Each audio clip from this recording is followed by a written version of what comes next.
All right. What is going on, ladies and gentlemen? Welcome to another episode of Unlocking Excellence with your boy, Eric Schwafel.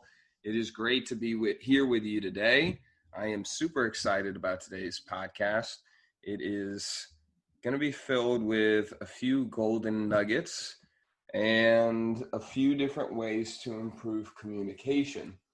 So before we get this started, check it out. I want to make sure that you're subscribed to this podcast so that you know when they're coming out. I have them once a week, right? So usually they're released on Wednesday. Sometimes they're released on Tuesday, but we got them on there. So make sure you're subscribed. If you like this, then please go ahead, rate and review this depending on what podcast platform you're on.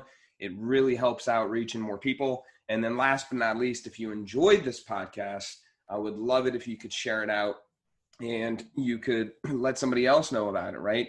And if you've listened to a few of the podcasts in the past and you see that, hey, a friend of mine could really use this, then please let them know. That would be great. So without further ado, let's dive in to today's episode, right? So today I want to share a few things that I got with you from this great book that I'm reading. It's called The Magic of Thinking Big by David J. Schwartz, Dr. David J. Schwartz.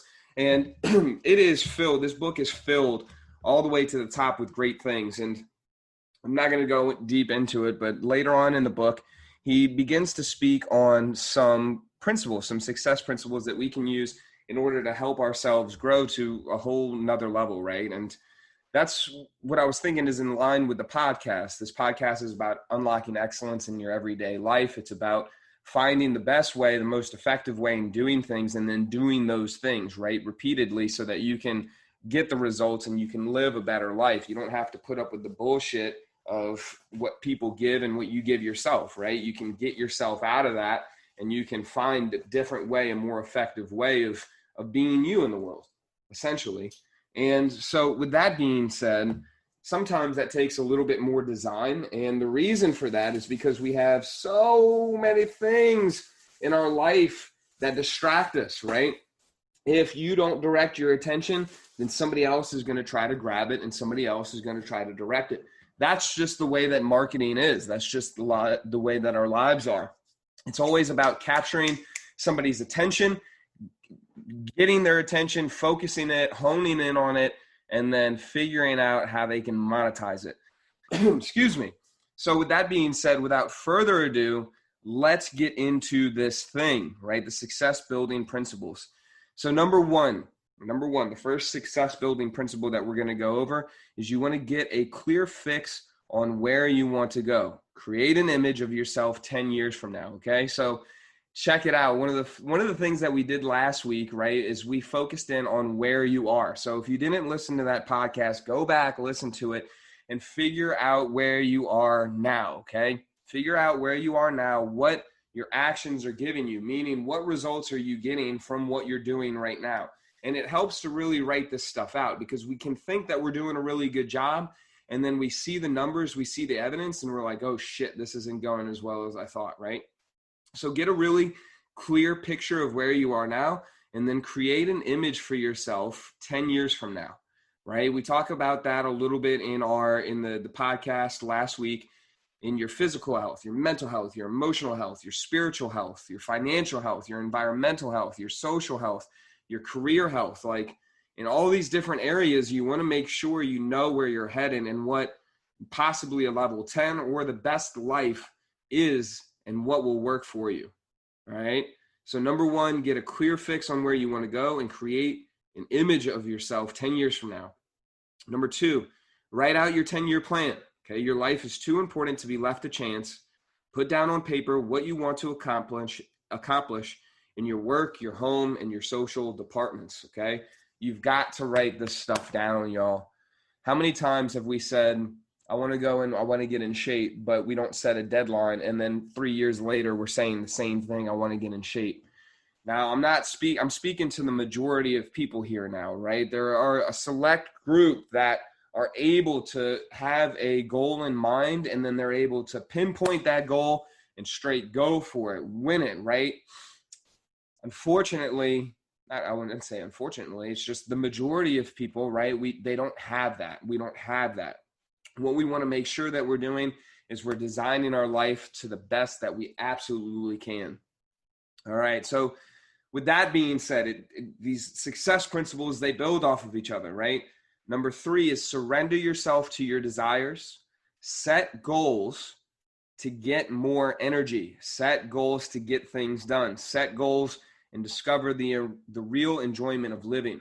Okay, so we talk about this in goal setting in another podcast, right? You want to have your outcome goal, but then you want to release and let go of your outcome goal, right? So say by the end of the year, you want to lose 30 pounds. Now we fast forward to the end of the year and that doesn't happen. You lose 25 pounds instead of 30. Well, then we look at your process goals. What has become normal for you? Is it exercising? Is it eating better? Is it spending more time with families, becoming more organized? So the outcome, right, it makes us feel good, but it's who we develop into through the process goals that make the biggest difference. So it's not just about money. It's not just about looking sexy, right? It's not about giving in to the cardinal sins and making sure that those needs are met. It's really about how can you perform to the best of your abilities and show up as your best self to the rest of the world that you interact with your family, with your friends, and all these different people. Number 4, let your major goal be your automatic pilot. When you let your goal absorb you, you'll find yourself making the right decisions to your goal. Okay, so a lot of the times we're such strange creatures. And I say that because a lot of the times we won't set a goal because we're afraid to fail. We're afraid to set a goal too big because we're afraid to fail. And then we're afraid to set a goal because we're afraid that we'll succeed and what that means about us. So we like to be stuck and left in the middle, right? It's something called like analysis paralysis comes about, and we just wonder, what are we supposed to do with ourselves now that we are where we are? Does that make sense? That we're just kind of stuck and we don't do anything about it. So that's why you want to get your major goal to be so motivating that it pulls you, that you wake up and you're like, son of a bitch, I am excited to get this shit done. When I was competing and doing bodybuilding, I would wake up in the morning, I'd be like, motherfucker, it is time to get up, get these weights. I can't get lean as hell. I wait to get lean as a motherfucker, show my muscles up on stage and like show out. I couldn't wait. What is that for you? What is that thing that is just like, I can't wait to live this life? Is there something like that for you? And if there's not, then why not? Are you too involved and too invested in the everyday life? Are you too much in your life to be working on your life? There's something that's said for business owners that don't work too much in your business, but work on your business. And there's a difference. So with that being said, number 4 is let your major goal be your automatic pilot. Number 5, achieve your goal one step at a time. Regard each task you perform, regardless of how small it may seem, as a step forward towards your goal. Sometimes we forget about this. Sometimes we forget about our goals and what it means and how it feels in order to get to that place, right? So what we want to do in this instance is have the long-term goals, have the short-term goals, and celebrate those little successes. Brag about yourself, man. Call your friend up. Hey, guess what I did today? I just wanted to let you know because I feel really good about it, and I want to keep feeling good, and I want other people to feel good and feel good about me too. Now, does that mean that you're harming somebody in any kind of way? No, of course not, right? Does that mean that you're being arrogant? No, of course not. You want to share good news with people that you care about. What is difficult? What is terrible about that? I can't think of something, right? Now, don't get me wrong. It gets to a point where people don't want to hear about all the good stuff in your life that you're doing because they're not doing good things. But don't let that deter you from still feeling good and being you and being your badass boss bitch self. You know what I mean? Now, I mean boss bitch or boss, not like bitchy self. So with that being said, build 30-day goals. Day by day effort pays off. This is something that I'm learning myself, actually. burning, building those 30-day goals. Now, why 30 days? Because shit changes, y'all. You get the 6-month goals and the year goals and the 3-year plans, and don't get me wrong, they work. They're awesome and they're motivating. However, stuff changes and seasons change. What if one of your 30-day goals is to make it to the gym every single day, but then you have car troubles and you're unable to drive to the gym? Well, then that goal is shot, but that doesn't mean that you still can't work out, right?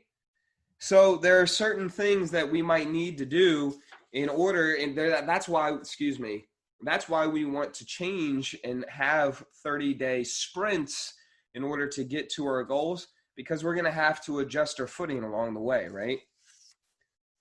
So with number 7, we want to take detours in stride.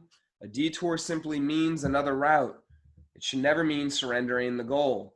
Okay, so like I said, these goals, these principles, they build upon each other. If we're doing 30-day goals, what that means is that we can sidestep as we need to, we can navigate, we can hustle, we can do what we need to do in order to achieve the outcome, right? We can be flexible. So think of a football game, right? I know everybody can relate. They've seen it at one point or another. There are mainly passing plays and running plays when you're on offense, right? Now, during a running play, the quarterback snaps the ball, he hands it off to the running back, to the fullback, and they usually try to find an open route to get the most and maximum amount of yardage. There's a certain plan, there's a certain play that they're ready to run, but in the moment, the running back and the fullback, they say, or they determine where they're going to go. So if the initial opening they were trying to provide is not there, then they might need to find another route. And that's where number 7 comes in, right? Take detours in stride. So you're in the middle of the action, you have a plan, but sometimes you're going to need to step to the left when initially you plan to step to the right. That's not a bad thing. It just means that there are some adjustments and some audibles that are going to need to be made. You might get tackled a little bit earlier. You might be able to get a few steps in before the play ends. However, that doesn't mean to sit down, wallow and whine and complain while shit doesn't go your way. It means to keep moving, to stay fluid, be like water, and to adjust to the situation and the circumstances. And if we want to go deep into it, don't allow the situations and the circumstances to change your mentality towards something, because then that will change your outcome, your expectations, your perceptions, and what you're able to commit to. So with that being said, number 8, invest in yourself, y'all. Purchase those things that build mental power and efficiency. Invest in education. Invest in idea starters, okay? So this is huge. This is huge. Now, why is it huge? I believe, I can't remember if it was another podcast or maybe it was G who was on here. But it was, if an entrepreneur had everything taken from them, the question was, if you had everything taken from you and all you had left was $75 to $100, I think it was a podcast, what would you do with that? And the most successful entrepreneurs in the world said that they would invest it in themselves. What? Isn't that crazy? They would invest it in themselves. That is nuts to me. And I say that it's nuts to me because 80% of people would not do that. And I get the 80% from the over 80% that are obese and the over 80% or the 78% of the population, the North American population, that live paycheck to paycheck. They wouldn't do it because they are the majority, right? These people who were asked these questions were not part of the majority. So the first thing that they would do is that they would invest in themselves. So just remember how important that is, my friends, to remember these these success principles, and remember that what you want to do with these principles is apply them, use them, and master them, okay? It's not something that we're going to get right away. It's something that we implement in our lives and we expose, right? I once heard a great analogy as to how knowledge affects us. So imagine that you're a white t-shirt, right? You're a white t-shirt and you're about to be dyed. Well, the way that t-shirts are dyed is they're placed in big pools of dye. and they're allowed to soak for a certain amount of time. And then what you do is you take that t-shirt and you place it on a chair or on something that's able to hang, and you allow it to dry. So then the ink becomes dried into the cotton of the white t-shirt, and you expose that t-shirt to the ink as many times as it needs to in order to get to the color that it needs to be. So you have to constantly expose this white t-shirt to the ink or the dye, and you have to expose it to the point where you're satisfied with the outcome. Get what I'm putting down? So it's the same things with us. We have to keep exposing ourselves to these principles and these different ways of doing things and these new concepts, to new people, until it is embedded in our being, until it's second nature. And when it becomes complete second nature, that's when the magic starts happening, right? It's like playing a piano or playing an instrument. You've got to know the instrument in and out, and you've got to know certain pieces and how to use that instrument before you can actually play with it and enjoy the process of playing with it and having that freestyle ability, right? So with that being said, y'all, let's go over this one more time. The success building principles. Get a clear focus, get a clear fix on where you want to go. Create an image of yourself 10 years from now. That was number 1. Number 2, write out your 10-year plan. Number 3, surrender yourself to your desires. Set goals to get more energy. Set goals to get things done. Set goals and discover the real enjoyment to reach your goal. Number 5, achieve your goal one step at a time. Regard each task you perform, regardless of how small it may seem, as a step towards your goal. Number 6, build 30-day goals. That's a good one. Day by day effort pays off. Number 7, take detours in stride. Okay, a detour simply means another route, and it should never mean surrendering the goal. And the last one is invest in yourself. Purchase those things that build mental power and efficiency. Invest in education. Invest in idea starters. All right. So I hope you enjoyed that. I hope you got something out of that. If you did, subscribe, like, share, rate, review. Let me know what you think. I love feedback. I love conversation. I love connecting. It's the ABC. Always be connecting. So with that, I hope you have a great one. Look, check out the other podcasts. We have some good ones on there. And remember this, that you're unstoppable. Remember that I love you. And remember, you have the ability, the capability, you have the drive, you have the power, you have the inspiration, you have the motivation to move up to that next level. And that's what it's all about, right? We'll talk soon. Peace.